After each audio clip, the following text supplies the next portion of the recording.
टिपच्या मराठी रेसिपीमध्ये तुमचं मनापासून खूप खूप स्वागत। आज आपण आलूची वडी कशी बनवणार आहोत। तर आज आपण शिकणार आहोत आलू वडी।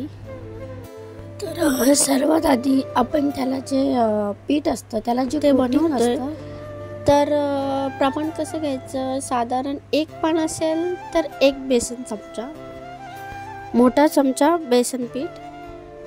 बेसन पीठ लागतं।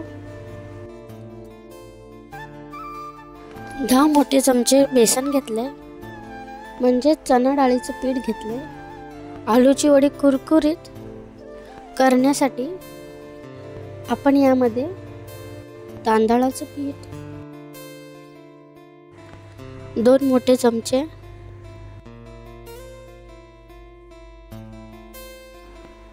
आता मसाले तिखट 1 चमचा हळद,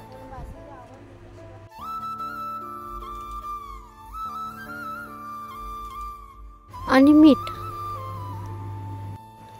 फार मसाले मी घालत नाही, मला आवडत नाही। तर आता आधी हे सुके मसाले मिसळून घ्यायचे। मग तेव्हा तुम्हाला हवं असेल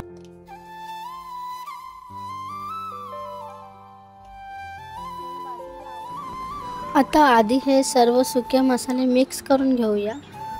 तुम्हाला हवं असेल, आवडत असेल तर थोडी धने जिरे पूड घातलीत तरी काहीच हरकत नाही। पण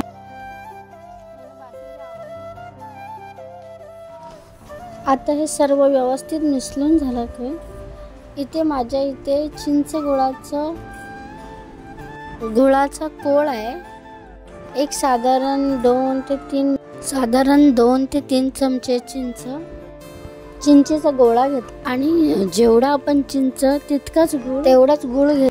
हे दोन्ही एकत्र भिजत ठेवायचं किंवा गरम पाणी घालून मिक्स करायचं। मग तुम्ही पाण्यामध्ये घालून उकळवून आणि मग ते उकळून थंड झालं की ते हाताने मॅश करून पिठामध्ये टाकायचं, पल्प काढून घ्यायचं।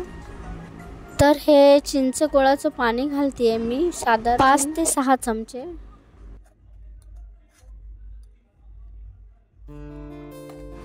त्याने चांगली चव येते, आंबट गोड। आणि त्याचबरोबर तुमचा आळू जर खूप खाजरेपणा कमी होतो। आता हे चिंच गुळाचं पाणी मिसळून घ्यायचं आणि हे सर्व मिश्रण पण मिसळून घ्यायचं। हे बघा, असं मिसळून घ्यायचं आणि ते चिंच गुळाचं जेवढं पाणी असेल ते थोडं थोडं करून घालायचं आणि याची थोडीशी घट्टसर अशी पेस्ट करायची। हे पीठ असं व्यवस्थित फेटून घ्यायचं।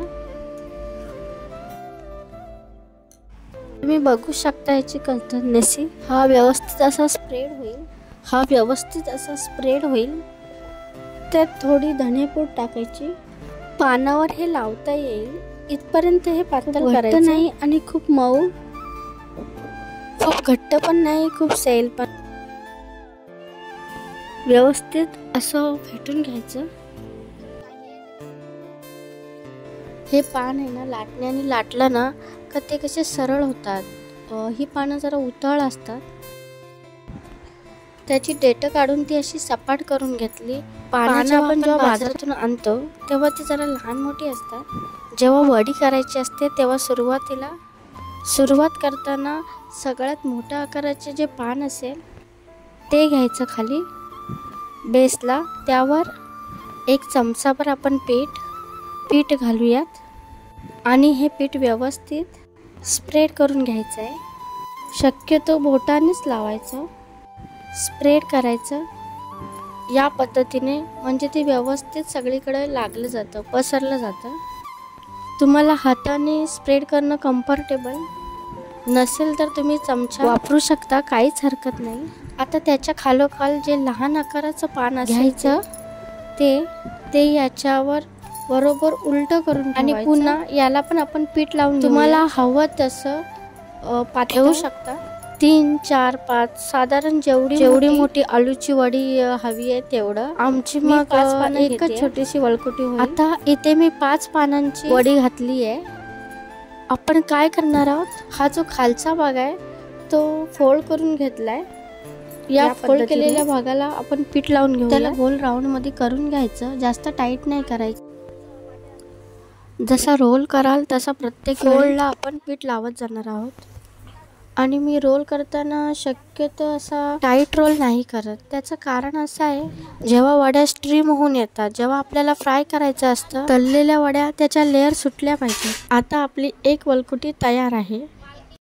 तर मी टोपामध्ये करते, तर तुम्ही इडली कुकरमध्ये पण करू शकता. टोपामध्ये चालन आणि चालणीवरती झाकण ठेवायचं ताट. खाली टोपामध्ये 1 इंच पाणी गरम करत ठेवायचं. त्यावर एक भांडं किंवा चाळण ठेवायची. टोपामध्ये थोडंसं पाणी जास्तच ठेवायचं आणि जी आपण वरती चाळण ठेवतो त्याला व्यवस्थित तेल लावून घ्यायचं. आणि तुम्ही जी काही ताटली ठेवली असाल तिला व्यवस्थित तेल लावायचं आणि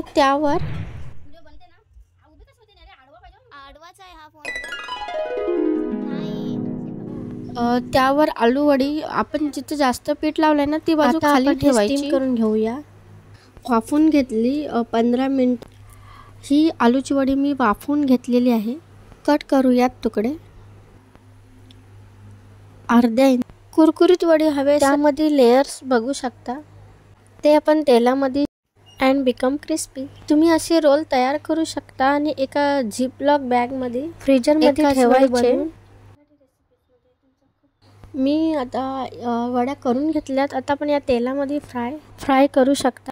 शालो फ्राय करू शकता किंवा अगदी शालो असा खरपूस रंग येईल फ्राय करायचे. तुम्ही दोन्ही बाजूनी फ्राय करू शकता. तुम्ही कच्च्याही खाऊ शकता. अशा लेयर्स मस्त सुटल्या पाहिजे म्हणजे त्या वड्या आतपर्यंत फ्राय होतात. आणि हे मध्येच मऊ लागतीये आणि मध्येच कच्च्या लागते तसं नाही होत. पूर्ण या सगळ्या बाजूनी कुरकुरीत होतात ह्या तुकड्या. मध्यम आचेवरच तळून म्हणजे त्या व्यवस्थित तळल्या. तुम्ही ही व्हिडिओ फॉरवर्ड देखील करू शकता किंवा मला कमेंट किंवा माझ्या ईमेलवर मिनल ममतुले ईमेलवर तुम्ही पाठवू शकता. परत तुम्ही हा व्हिडिओ लाईक करू शकता, कमेंट आणि हा सबस्क्राईब करू शकता. जर तुम्ही केलंच असेल त्याच्या शेजारी एक बेल आयकॉन दिसेल ते पण तुम्ही क्लिक करा. त्यामुळे काय होईल, त्यामुळे या मी नवनवीन रेसिपी यूट्यूबवर अपलोड करू शकते. तर त्याचं नोटिफिकेशन तुम्हाला.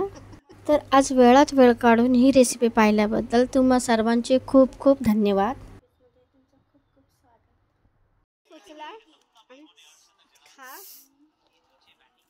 म्हणजे या ठिकाणी आपल्या कुरकुरीत वड्या, क्रिस्पी आणि खुसखुशीत आलूची वडी. तर परत भेटूया आपण नवीन रेसिपी सोबत. तोपर्यंत मस्त राहा, खुश राहा आणि खात राहा.